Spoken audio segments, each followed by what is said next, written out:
All right. Take two. Greetings. I am Amin Anuti, AKA Shondra Harris, with just the Baby Boomer and the Millennial, here with Mama Denise, CEO and founder of CTSO. Today is episode 2, and we're going to be talking about education. You want to take it away, Mama?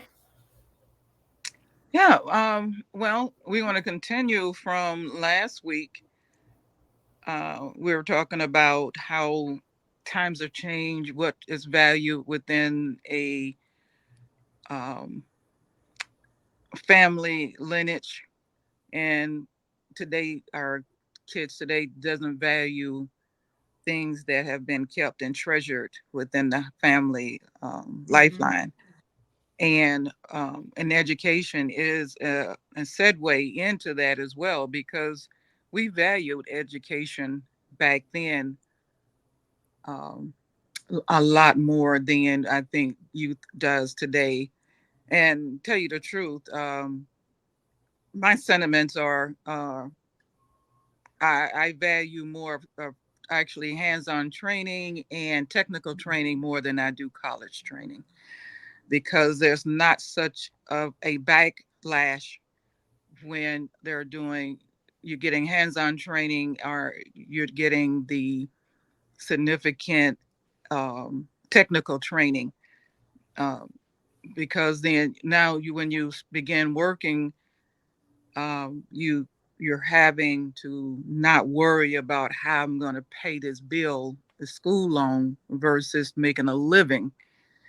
So, and most people that they come out of high school and go into college, they go into a degree, depending on what major that they're going to career they're going to pick up, and they go right from there. And before they can really start to enjoy life and start living, they're in way into their 30s.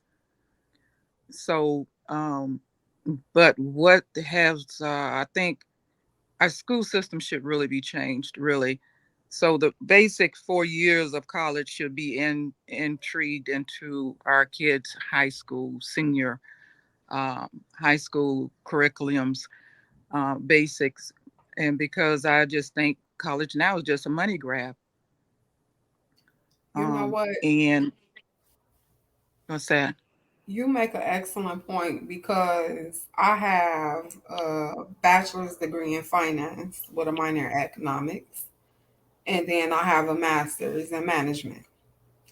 I have over, if I can be transparent, I have over $99,000 worth of um debt as far as school debt goes.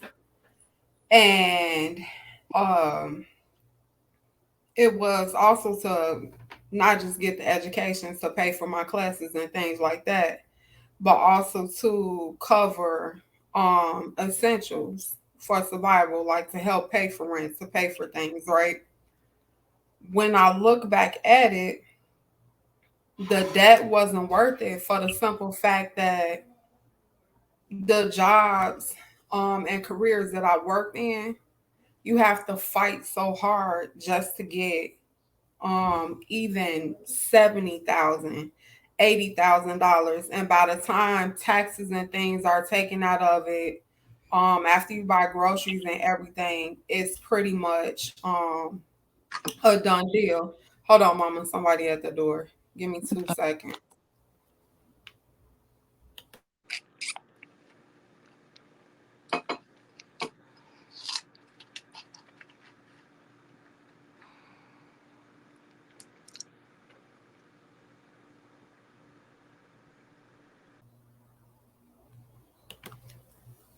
Okay, sorry about that. Mhm. Um, so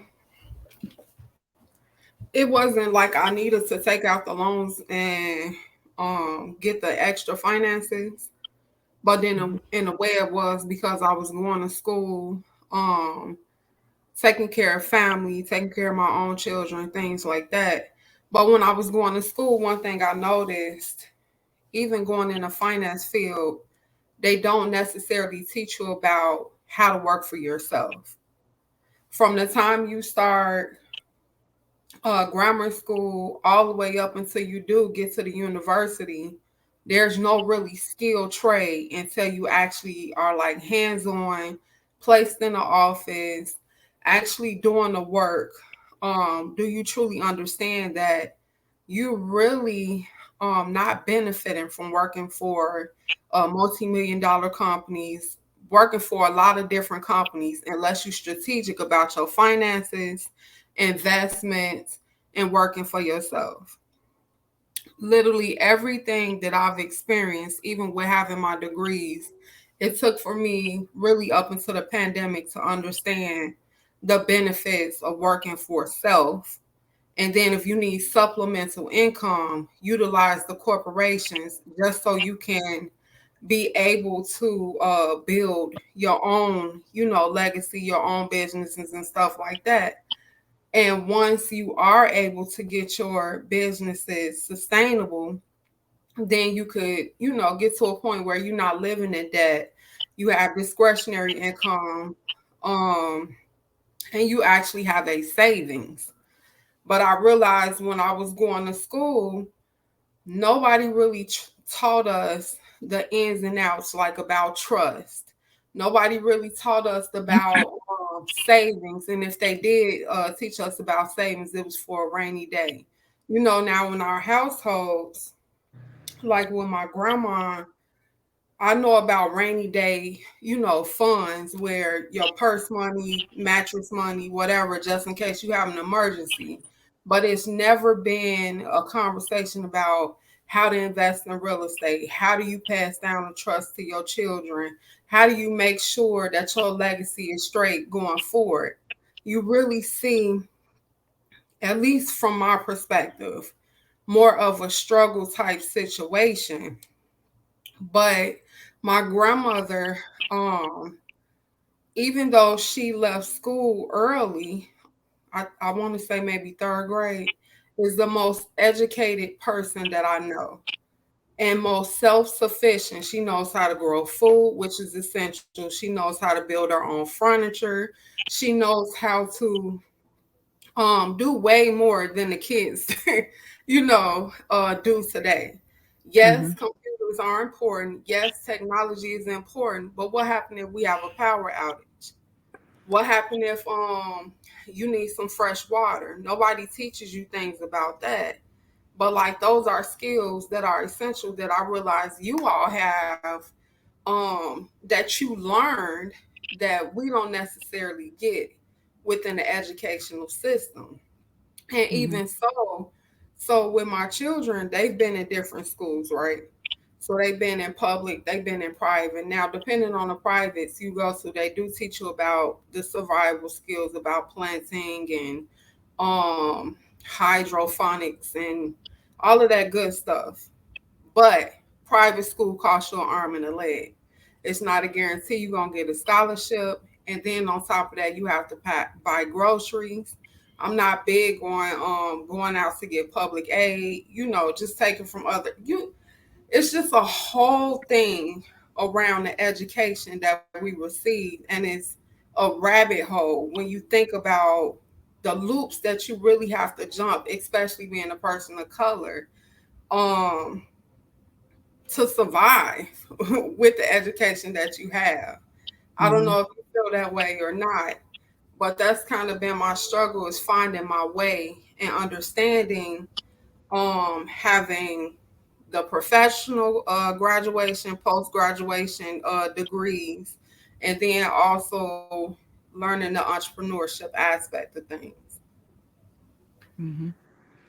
Yeah, well, it is. It was the same as growing as we were growing up because honestly, growing up during the era that I did in the '60s and up till the '80s, actually, it was all about survival.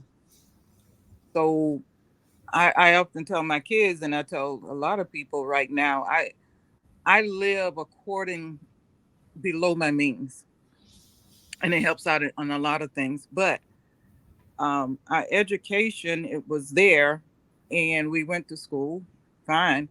but our parents wasn't educated enough. And then, like you said, the only thing you would hear them saying, "Oh, you got to save for a rainy day," and we understood that that means putting some money back just in case you run out of money or something happens. You Mm-hmm. have the funds to take you over. Um, but as far as education is concerned, I can remember going to school. We took math and we did different things as far as math. I'm trying to think. Um, You I had think we doing we economics. we did. I think probably something like a short business or scenarios in math, and that was just like a lesson, a 9-week lesson. You had to go through the chapters of the book, but it was nothing concrete to say this is what you need to do. I remember when my son was he went to school in Santa Lucia, and they had in this math class they had to do a year. They had to do a semester of in stocks. I can't remember Mm-hmm. what the title was, but it was in math. And I remember, and that's the only time I'm like, okay, he's looking for the newspaper. What are you looking for on the newspaper? He had an assignment. He didn't need to understand stocks, and he was looking for me to help him out. Uh, but he knew more than I did because I wasn't interested in stock. I was trying to make a living, Mm-hmm. and because you live really from paycheck to paycheck, even with two pockets in the house. Mm-hmm. So with him, then I was like really happy that he was on that level to, that they were talking about investing and how to choose a stock and what was it. But that wasn't even in depth to where they really understood what that was about. And I think my grandson now he going to Dwyer and they were investing stocks. They're going through that series in his math, Mm-hmm. and he has honors classes, but I don't know how in depth they go to because he was asking me he didn't understand this, and then understand that, but they had an assignment. So, but I was able to answer his questions because now at my age I understand stocks a lot better. Mm-hmm. Um, but we didn't have that. I mean, I think if I had that knowledge and raising my kids, married at 19 and had my first kid at 21, if I had that knowledge with having a what you call it, a plus score, credit score, Mm-hmm. I didn't know what the value of that was when we got our first bought something, our first car or whatever, but between the two of us, and they were saying, "Oh, you got A1 credit." I didn't know what that means. He never owned anything, but my mom taught me. I grew up. We worked, and we had to pay rent, and we had to Mm-hmm. pay our bills, our own bills, and whatever. And I had to buy my own vehicle. Nothing was given to me. My mom says, "Nope, Mm-hmm. you're gonna drive. You buy your own. That's a responsibility." So, but other than that, I still didn't understand what them A, B's, and C's was. I'm like, "Oh, okay, that's good. Who doesn't like to get an A?" But it was not told how to keep it at an A rate. What would make you lose that rating? That educational part wasn't there in school, was not given in school, at least not in our community. Mm-hmm. And I grew up during the time when they did the first integration of school, so we still didn't get it. You know, um, I'm an ABC person. I was just an average student, so I wasn't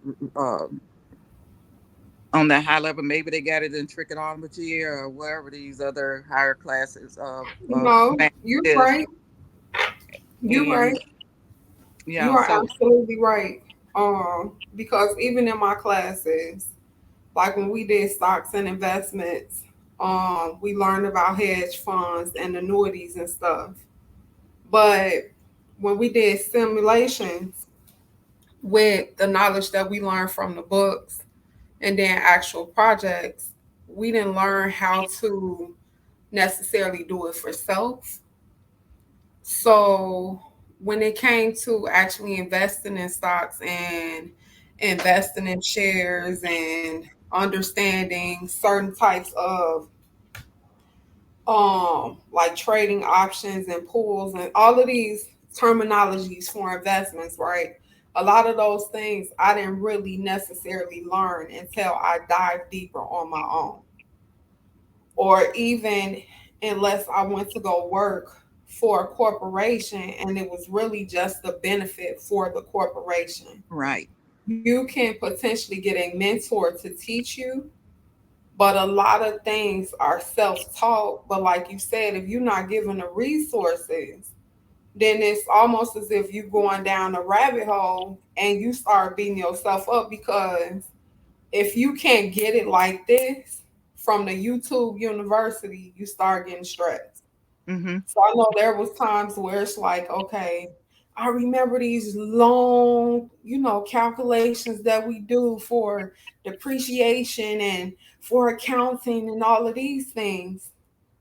But you mean to tell me I got to keep reading the laws every year to know if I'm following all of the accounting laws, to get all of the good deductions and all of the benefits, and I got to keep following this company every tick, every minute, and it's just like nobody, unless you can get a good, solid mentor who has really worked in that market or has really been successful within that field, which is, I mean, they don't come, they're not like this, I'll be honest, because it's, everybody wants to be here.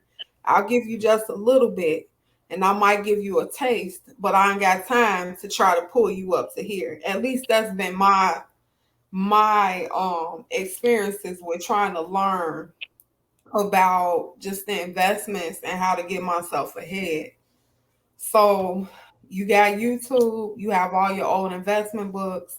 But when you're looking at all your old investment books, again, a lot of stuff is teaching you how to do it for another company. Or if you're going to hold portfolios and all of that, you can do it for a client, but it doesn't teach you how to, grow your own money, how to save your own money, how to be financially stable with real estate, with assets, understanding the difference between assets and liabilities. It's just a lot of things that I realized I didn't receive when I went to certain universities and then went to another university. I seen what some students were privy to and what we weren't privy to. And the same thing for my daughters. I could see when they were in certain private schools in certain areas, the education that they were privy to in those areas. And when they went to other areas, it was like they're not even talking about those types of things. It's like you pick a career, that's the direction you go, and that's it. It doesn't really teach you the Mm-hmm. alternative of a benefit of getting a trade if your mind is not, your mind not be a blue collar worker or it doesn't teach you alternatives for survival so that you can be substantial. Yeah. It teaches you just how to break even and just be good enough, if that makes sense. Mm-hmm. That at I, least that's been my experience. right.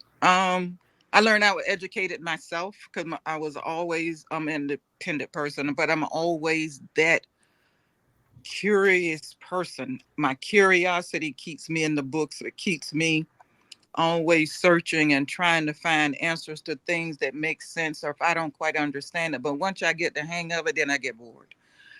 But Hmm.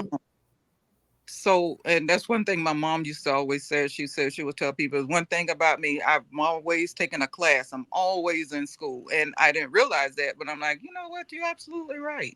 I've always been Hmm. in school, because the way I look at it today, you ain't never finished learning. You will Nope. never finish learning if you're trying to elevate. You will never finish learning, especially now with new technology. And for me, like, Mitch, I'm trying to get on Facebook and connect or organization to this and that. And it's frustrating because, it's like something I really don't want to do, but it's just Hmm. something I need to, okay, take down. It's not like hit a button like it was a couple of years ago. I just get on and then just answer the question. Boom, you got Facebook. And it's Hmm. just totally different. I was just telling you that earlier. But the thing of it is why I learned financing and understanding how to diversify and what to look at and why what stock you would want to look at is through real life. It's dealing with Yeah. real life. And when I Mhm. was an employee with the government, I watched the Jewish people and their decisions on money making and the way they move their monies. And that's how I Mhm. really start to understanding Roth IRAs and all of the retirements. At least I was smart enough to get a job that had a pension and retirement. Mhm. Um, so, and because I was young enough, and I actually retired in my 40s, but that lesson came from watching other people in real life and watching them make the mistakes, Yep. and learn not what to do. And sometimes it didn't always, with Enron with the state, they cleaned a lot out, but that was a learning Mhm. lesson. It's Mhm. a game. It's a risky game dealing with stock. Definitely, I learned that early. Mhm. But at the same time, this is where I learned my lessons from. And then with my kids, my children, I often tell them and encourage them, um, this is how we look at it.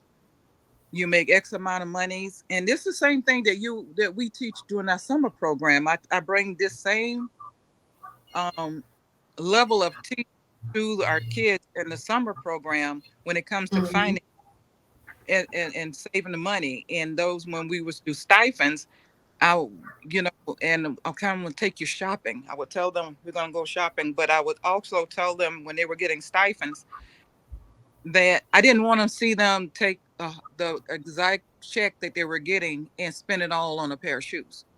Yep. Just because the parents are paying their rent, parents are paying the light bill, and whatever. I said, but you don't know what kind of struggle your parents are going through. You don't really Mhm. know what's going on unless the parents are actually telling you. But still, the importance of always having a safe uh, haven for yourself, regardless of what age you are. As that we can see now, Mhm. people are struggling, they're homeless, and for one reason or another.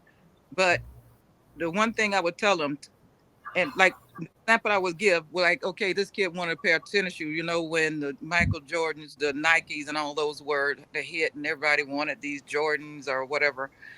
And I would tell them, ask them like, okay, how much is the Jordans? They Mhm. tell me. And okay. For instance, now if you're working and you're only making $7.25 an hour, and those Jordans are $125, how many hours you need to work in order to pay for those Jordans? Pay for the Jordans and pay yourself. Cause what are you putting aside for They would, yourself too? but they wasn't paying themselves then. See, these are kids where the parents that go out and make your money, and the parents were at fault. A lot of the parents, and Mhm. even they let the kids make the money, but they're not teaching them to save. What I put in their mind is, you've got to work how many days, how many hours a week to pay for that shirt, a pair of Mhm. shirt, that outfit you want to go Mhm. to that one fair event or that one party you want to hang out in. Then what about your lunch? What about the school? If it's summertime, what about your school clothing? Where is that coming from? You Mhm. know, so you need to think like that and always think like that. And to take X amount of dollars, you're going to always pay yourself first. Just take 10%. Now, with my kids, I told them 10% out of their paycheck, depending on what they're Mhm. making. And if it's whatever it is, and like I told my kids, I don't care what you made for that week. They might have cut your hours off, but that 10%, if that was all you got to put in, that's what you're gonna put in savings. I don't care. Mhm. That's real life. You don't Mhm. always get the chance to have that foo-foo money to go and play and do whatever you want, because that's Mhm. what we make the mistakes as parents. You always tell the kids, "Are you saving your money? You saving your money?"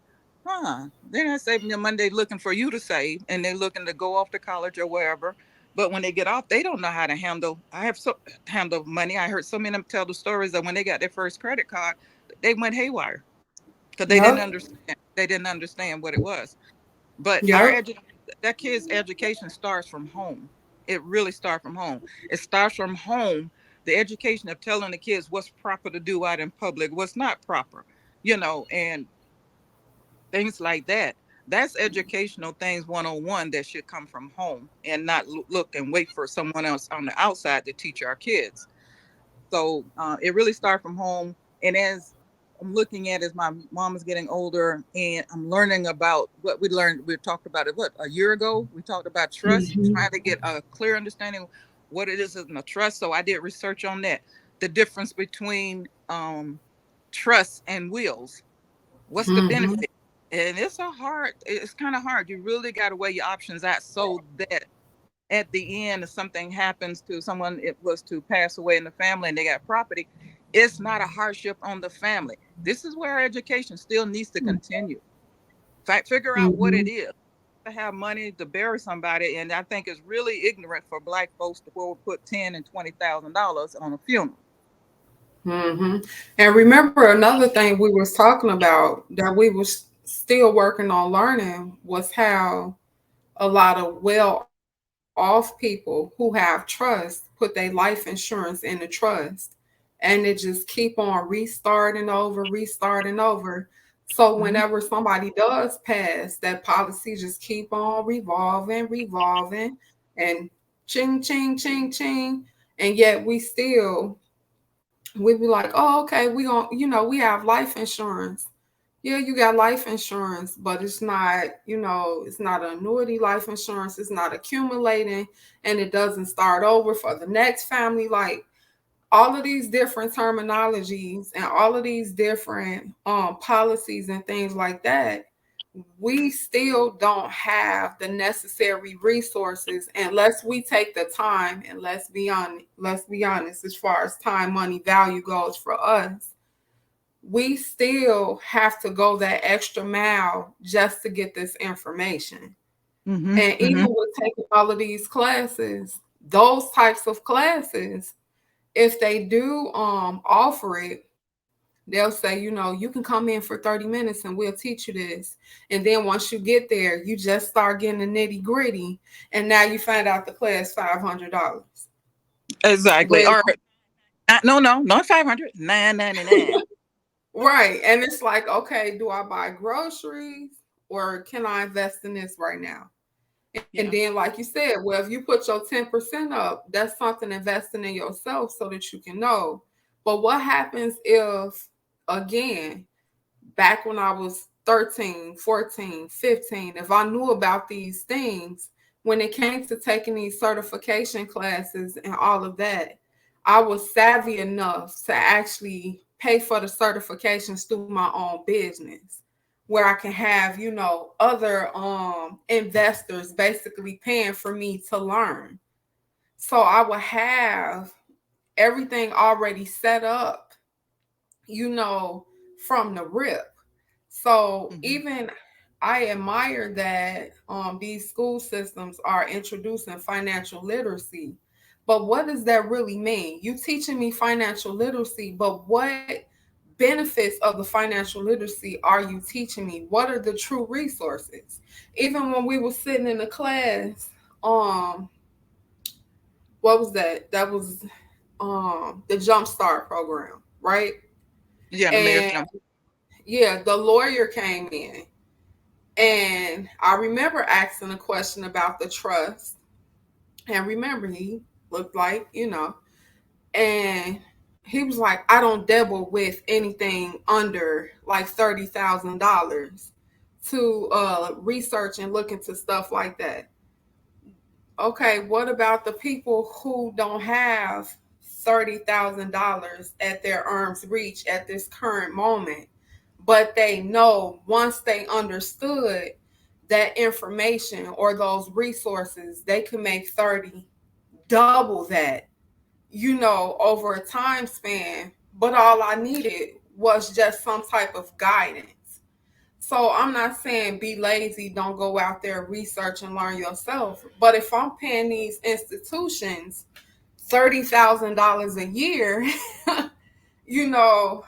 meaning universities, working my butt off to get these scholarships and stuff, at least I should be able to come out and say, instead of me going to work for a company to make 250,000, 400,000, $1 million, but don't never get to see my family, how do I create my own substantial company where it will make 400,000, $1 million, and I can understand the accounting aspect, the finance aspect, the managerial aspect, the marketing aspect. So when I do have these teams, I know that my taxes and everything is all on point and my company is substantial. So if we paying these institutions, and again, if we're asking for the resources, we're searching for the resources, how can these resources be attainable to us without stepping on pins, needles, and robbing Peter to pay Paul just so that we can get the information? Mm-hmm. Right. Because even when we get the information, a lot of us are not like how you and I are, where we okay to go sit and talk, in a workshop, or go talk to somebody and say, hey, did you try to go this way? Did you know that you have to take these steps in order to get there without charging people $50 million, 500. I know that's the arm's reach, but you get what I'm saying. So it's just, Yeah, I understand that because it just what gets my goat, but I try to get the basic when they first open start a program and saying it's free to a webinar. And let me see, can I get the base if it makes sense to me? And then I look and search. Okay, now what's the bottom line here? How much they're going to charge at the end? Because they only going to give you enough that they figure is going to whet your appetite to pull you in. You ever watch those YouTubes or these webinars or whatever, and they're like, oh, free webinar or free concert, or oh, you can be a millionaire, right? I love Ramsey. I like watching that. Um, mm-hmm, this the black dude, Anthony O'Neill. But mm-hmm, then he talked about how he came up and he built himself up. But then at the same time, you watch. There's a pattern to all of this. You too can be a millionaire. How you can be a millionaire, and improve your credit in 6 months. You know, get mm-hmm, onto this, that. Now I'm like, you still on YouTube making money off of the people who are in debt. You're making money off their pain still, mm-hmm, because why would you be on the YouTube every day, but you're repeating the same information repeatedly all the mm-hmm, time? And mm-hmm, I look at that, it's like you're still preying on them. Give away real information for free. Give mm-hmm. away real information for free because you're making your dollars off of off the back of the poor, the Right. ones who really. It's kind of like these folks going to church. Oops, I hurt somebody feeling just now. You to go to church, and yeah, you pay your tithes, but that's really the Old Testament, and we don't live on those laws anymore, but it fits everybody well. That's that the old slave mentality. They only hope they had was going to church and praising God. We still praise God, but Mm-hmm. God don't want to see us suffer. I got somebody at my door. Paused over here. Okay.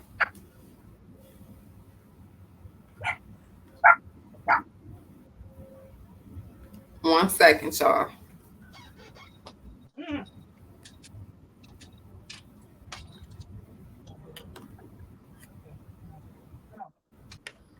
Okay, there you go. It's back on. All right.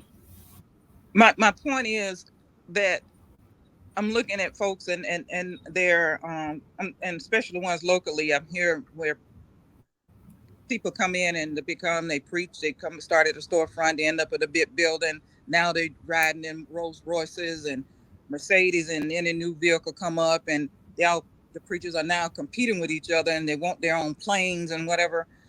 And Ooh, you you look gonna make at somebody upset now. these people sitting in the audience who come in there and actually worshiping the man and listening to what they're saying and the repeated paragraphs in the Bible that they repeat so often. And they go there to hear that sermon, that feel good sermon for these people who learn to be motivator speakers. And oh, I feel good when I left there. But yeah, did your life change when you walked on the other side of that door? As soon as you walk out of there, and if could you call that same person and said, my family's in need, can you come and do this, can you do that? But my Mm, point of it is, our people need to wake up. And you if that person is driving a better vehicle or living in a higher establishment than what you are, and you have been going there for 5 6 years, and you still you just put almost didn't get you there, or you can't seem to pay your rent and whatever. That's not what God has for us. That's not his purpose. His purpose for us on earth to be enlightened and to have and be happy as best as we can. We are on this earth, and we're going to have suffering because that's what Adam and Eve done for us. So we have to live through that. But my point of it is, try and educate yourself and ask yourself, why am I still in the same way? What am I doing wrong that I'm still living in the same way that I've been in the last 20 years? So mhm, let's say if you're trying to clean up your credit, unless there's been some devastating downfalls and whatever, because some people, when I was growing up, parents were living for their kids. They worked two jobs just so their kids can look good and kids can be happy. That's all I want, my kid to be happy. And they struggle and it went bad health and all, and they went without. mhm, But if you're 10 years into struggle and you can't seem to get out, you need to go get you some financial help. You need to educate yourself and find out what it is that I'm doing incorrectly, that I mhm, cannot get out of this hole. mhm. You You know, keep doing the same exact thing. That's insanity. That's right. insanity.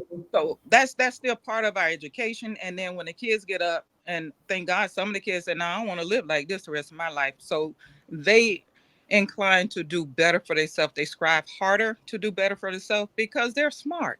They are smart, and they're not giving in to the trends and to the pressures of what's surrounding them.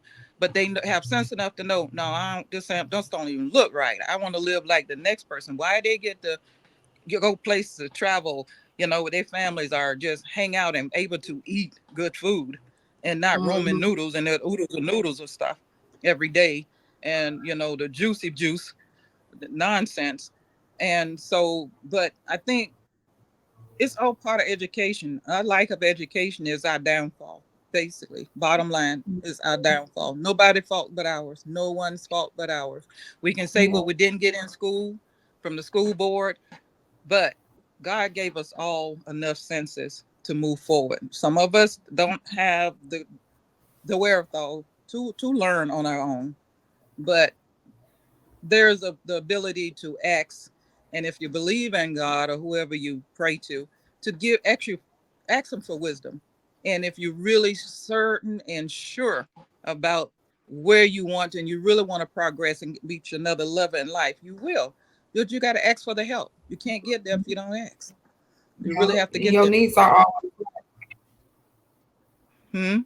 I'm saying your needs are always met, but you have to have a clear cut direction and a clear cut ask. If you want Right. something, you definitely can have it. It's everything is at arm's reach, but you just have to have a knowing that it's yours. And I feel like for a long time we always, or something that we pass down is, we feel we have to work so hard to have it without knowing that we already have it. It's ours. Once you have the actual knowing, then it's different and it comes to you. Like I know for a fact all of my needs will always be met. But and I hate to use the word but what I was taught was I had to work so hard to feel like my needs will be met. Does that make sense? Hmm. No. So like, to me, if you have to work so strenuous to get something, then you don't have the true faith that it is at arm's reach and that you do already possess the knowing and the ability to have it. It's yours, but you have to focus on having it. So, like, if I keep on talking about the resources, like you said, we can't blame it on the lack of the educational system and the lack of the educational resources, because by experience, we've already seen what our own family went through. So we have the choice to say I'm gonna go a different direction. But at the same time, when we've seen struggle and lack, it's kind of like passed down to us. So that mindset is almost like, I feel like I can have something. I can't get those resources. Or, they scared to go sit at those tables to get those resources because they don't have the self confidence or the self worth because of that lack mindset. So I Mm-hmm. think that has a lot to do with when we're talking about the educational systems. Sorry, I live days. But like when we're talking about these educational systems, I don't think we necessarily blaming the educational systems, but there is a lot of lack constantly being instilled in the students. You can see who's Right. being praised, when you're in a classroom, and you can see where there's a lack of faith. So, like you said, it starts in the household. So, if in the household, all you see is stress, struggle, and worry, when you get to school and it's time to take the test, it's like, oh, now all I have is stress, struggle, and worry because that's what I understand. It's nurtured into me. But even though I know I have a choice to choose different, subconsciously, I'm always gonna have a stress, struggle, and worry because that's what was passed down to me. That lacking mindset. And a lot of us don't come to that conclusion and understand that until years and years later when we get older. By the grace of God, the higher power, the universe, and everything, I was able to figure that out in my 30s. But imagine having this conversation and I'm still saying, oh God, I had to work for this company till I was 70. Because, for my age, for the millennials, in order for us to get our pension without being penalized, I believe it's in the 70s now.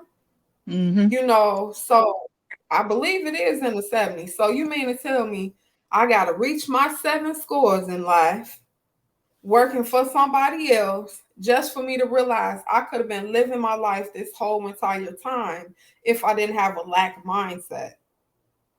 Right. You Let know, me let me put this food of thought on hmm anyone who's listening to this video in the future. Like I said, I'm always researching. I'm hearing things. And some things didn't make sense to me and we didn't think about it actually, but now it makes sense somewhat. And I lost my train of thought just that quickly. But I was trying to hold it till you finished talking. But one of the things that I look at is I'm just hoping if in the future that our people and there are people that look and see no matter what age you are, get more education, continue to learn. If it's just a 1 hour class, the city, the library has an awesome array of classes that's hmm always ongoing. And just find the time to do it. And there's other little organizations within the community that also lending their hand out to also help with educating you on today's topics and things that affect us today. hmm Um, I'll let you go ahead and talk and talk. Maybe I'll think about what I was going to say. No, that's a good point. So those Hmm. are public resources that you can actually utilize. Hmm. And Because, now with you saying it, that puts a bug in somebody's ear. Okay, I can go to the library and get these resources. I can look at, the websites to see when they are giving these free um what do you call them, webinars or whatever, because now you don't even have to go in the office, the physical office. You could do everything online. So how do you utilize that to your advantage? Because you can't use the excuse you don't have internet, because now they even have programs where you can get free internet based off of income. hmm, hmm, So there are resources, but again, how bad do you want it? yeah, that's true. Take for example, one of the things I was going to bring up, but it's not the thought that I lost. Probably I'll remember it later. One of the things that I learned and watching Ramsey is in another financial planner, is that I was telling my daughter and my son at the beginning of the year, I'm like, okay, you know what? Last year I said I want to live like a Chinaman, meaning they a majority of them do not carry credit cards or anything like that because they don't want to be attached and controlled by anyone. So everything they pay for is cash. I Mhm. watched that on a lot of the realtor shows, and everything is cash. I'm like, do people possibly have that kind of money? But then I was looking at who was coming into the U.S. and buying things cash, and out of California and buying in New York. So that wasn't a small penny that they were putting down, but they were able Mhm. to make the deals that they wanted because they had the cash, and they Mhm. were often pushed for a quick closing. So there's no Mhm. questions asked. But I also learned there was also money laundering through that as well, because we have some of these overseas people coming in buying a lot of these condos that are built up over here, and it's really just a front, and they're paying cash. Mhm. So they also try to enter some of our local banks to bring in a certain amount of money and just put down cash without any questions or not any paperwork Mhm. being done. So because I did ask questions about that, and they said, yeah, there are quite a few of them come in and just want to drop some cash. But Mhm. the thing that I was looking at is what I was talking about, and one thing that was brought out in the financial planning tutorials was that I asked my son, I'd say, look at your assets. What do you have? Add all that up, your vehicles, add all that up. If you got any gold coins or stocks or anything, your 401k, add all that up Mhm. and see how closer you are to being a millionaire. So if your total is 500 and something $1,000, you're that much closer to being a millionaire. Now you got to work on that other 500 to make yourself a millionaire. Think we Mhm. can do that within the next 2 years? It's very possible. It is not that hard fetched. And so what I learned, how a lot of them, how they add up their worth, is that they add up everything that they own and everything that they owe, and they count it as toward their millions that they own. So a Mhm. lot of them don't really have, um, let's say, a million in liquidity, but it's Mhm. all assets. So, and then that's how a lot of people, and that's how the other folks do it. Another thing too is within this corporation that we live in, up here we're taught debt is king, right? You buy everything with debt, meaning credit cards, Mm. buy first, pay later. Now, in other areas, in other countries, if they don't have the means to pay for it now, they just not gonna pay for it. They'll put the Mhm. money away, like you said, and then once it accumulates, oh, and that's another conversation to get into. A lot of them are willing to live together in one household and put their Mhm. money in a pot together. So when the money accumulates, now, when it's time to go out and buy big ticket items, guess what? They can do it, and they can do it without having death notes like mortgage things like that. They they not paying anything with debt. Mhm. They in the gate already know what it is to save because they have instilled in them. And when I say they, I'm talking about, our like South American brethren, some of our Mhm. Africans, you know, their families teach them in the gate. If you cannot pay for it right now, guess what? It's not meant for you to have. Put your money away, work for it, and then once everything, even if it's not money, like you said, things that you could liquefy. If you have all of these gold coins, put the gold coins away. When it comes time, watch the market, whatever you're gonna do, flip it into cash and go buy it, pay for it in cash. When you have cash, you have negotiating power. You know, that's Right. another thing we not taught about negotiation. We feel like if somebody say you're approved, to just go ahead and, thank God I'm approved, let me take it now, versus I'm approved for 300,000, but I got this cash, I'm only gonna give you 225. Take it or leave it. What you gonna do? Nine That's times what I. out of ten, they willing to Yeah. say, oh, they finna give me cash. Yeah, I could be greedy and say, okay, I'd rather you pay me interest. But if you're gonna give me cash walking out the door, I'm most likely gonna take the cash quicker than I am waiting for you to pay interest, because it's not even a guarantee you're gonna be able to pay this in the next year, 2 years. Hmm. Hmm. Market might crash. So let me get this 225,000 in the gate.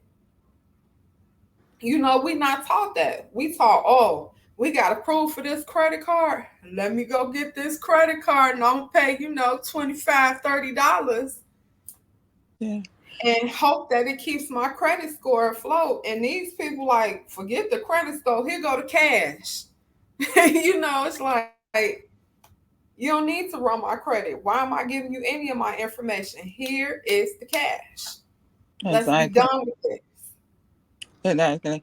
Another tiplet before we go, I wanted to iterate, and I want to say to my people and my listeners, Yes. consider if your income combined alone or combined with your mate is over 100,000 or 70,000, seek a financial planner, a financial advisor. And if you're making that type of money, and I know, and that's not 70 is not a lot if you paying mortgage and you're renting really. But my point is, seek a financial advisor, and they would actually look at you and look at what's going on and actually put it out there on paper. When you see it on paper, you're like, dang, I know I was wasting money, you know, doing this every day, getting lashes every week, getting Mm-hmm. all these studs on my nails and, things like that. And I'm still Mm-hmm. struggling that, okay, my bills, somebody's running short on paying your bills. But I think if we tend to learn to live below our means, we will have a safer haven for what's coming. Mm-hmm. Um, and because you're making that right now today, sickness or bad health or car or bus can change things for you. So that's my advice for you. And what and especially the advice that I think is very good advice, having that rainy day fund, having at least 2 months, three if you can, of your Mm-hmm. regular living expenses. And if you say, well, I can't afford that, that's like 4,000 a month, then cut your expenses. Cut out Yep. something. Cut out something so that you are not one of those people struggling, trying not to be homeless, Mm-hmm. and just look at what you're doing. So one of the things that I see a lot of our entrepreneurs are doing, and I mean, it sounded pretty good to me because I always wanted a G wagon, but I would not put it on my business just to get a 50 or $60,000 tax break when the G wagon is over 100,000. That makes no sense. Just so that you can say, "Look at me." Mm-hmm. So I'm thinking our people need to really think wiser, live below your means. You're not gonna die. You're gonna survive because before you was able to make the money you're making now, you wasn't making that much, and you still were living. Mm-hmm. So one of the other things I like to lead to it was about a year and a half ago. I was watching YouTube, of course, and this guy came. I was in prison, always on selling. I was going back to prison, whatever. He's in a cell with another guy, a white guy, who was in there for a white collar crime. He was a stockbroker. Mm-hmm. And he was just sitting there waiting on his time. So the guy, he was sitting in there, and he actually was put in the hole. And the guy said, the guy asked the black dude, so what are you here for? And he told him, he said, you know what, you guys ain't gonna never learn. You're gonna always be where you are. He said, "You see me? Yeah, I'm here. I'm here, sitting in the same cell with you." He said, "Yeah, you always in that paper. You don't do nothing. You always got the paper in your face." He said, "You know why? My money is working for me. When I get out, I ain't gonna be broke. When you get out, you will." So you all don't Mm-hmm. understand. You all would want to party every night. You want to do bottle service. You want to pay $400 for a bottle of liquor. And he says, Mm-hmm. what's your investments? What kind of investments do you have? So if that club is a well-known club and you spending $100 to get in there, $25 to park, and your bottle service run you about $1,200. So why don't you have stock in Hennessy? What it is that you're drinking? So why don't you have stock in that so that you can say that this is your company. Your company is working for you. So your money you putting into that company, you're getting it back. You're getting the benefits of it. So I think we need to turn around and educate ourselves financially, how we're using, how we're spending our money. Our black African American, as they keep saying, year after year, we spend more money than any other culture. Mm-hmm. We spend more money than any other culture, and all the other cultures, the Arabs, the Asians, the whites, they all know that, and they know what it is to capture you, because black people like anything shiny, Mm-hmm. anything new, they like it, and they gravitate to it because they want to be seen that I have this, I have that. But at the end, some of them don't even have a life insurance policy. And I think that should actually be the next conversation. Should be about investments, the how, the why, and the when. When are you going to start? How are you going to start? Understanding your why, um, really not just for your legacy, because the legacy is you. Everything else behind you follows. Mm-hmm. So that should definitely be the next conversation, because with education then comes the investment. Mm-hmm. How do you apply the education? And then how can we utilize the education to not only be beneficial for ourselves, but how do we provide those resources for others too, who are really ready to understand and want to be able to grow, not only just grow but sustain, not Mm-hmm. become stuck. Come on, Yeah. mama. Because that's something that that we teach in our summer program, which is coming up in June the 10th of this year for 7 weeks, is financial literacy. And this is not just reading and going through.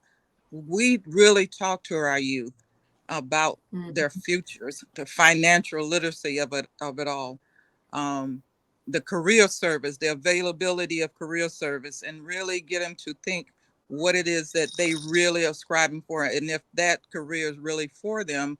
If that is, and I truly believe in a ABC plan, meaning study for other things than just that main plan. So these are the things that we teach during the summer, and we don't have a problem teaching our adults. You just got to ask for help. Yep. Yep. And we're going to leave it at there. We're going to leave it at that. Okay. So come out April 6th. We have our Pinewood Community Day. We'll be sending out information about workshops about financial planning, resources, how to utilize. I think, Mama, you were talking about how to utilize governmental. What were you talking about? How to get the grants and things like that to work in your favor. Working with the government. So you all can actually start reaching out to Mama Denise, because there's some projects she's gonna be working on, as far as workshops. If you want to learn how to become more sustainable and get your community to invest in you, right? That's something coming up. So our Pinewood Community Day, which is, where is it located, Mama? This would be 4105 Pinewood Road, right at the Boys and Girls Club, that park right in the front. It's going to be an outdoor event and an indoor event. We're going to have entrepreneurs. So if you're an entrepreneur or you have a kid or teenager that's and doing their own thing, making their own monies, come on out. We're not charging our entrepreneurs to set up. What you're doing is showing the community what services that you're offering and what you have. So you want to come out and commute and just family and friends and just communicate with each other and let's support each other. Not on that, we have some food trucks, entertainment as well. We have a mini pageant, Mr. and Mrs. ages from 5 to 19. So, and with Mhm. prizes. So come on out, be a part Yes, of the process.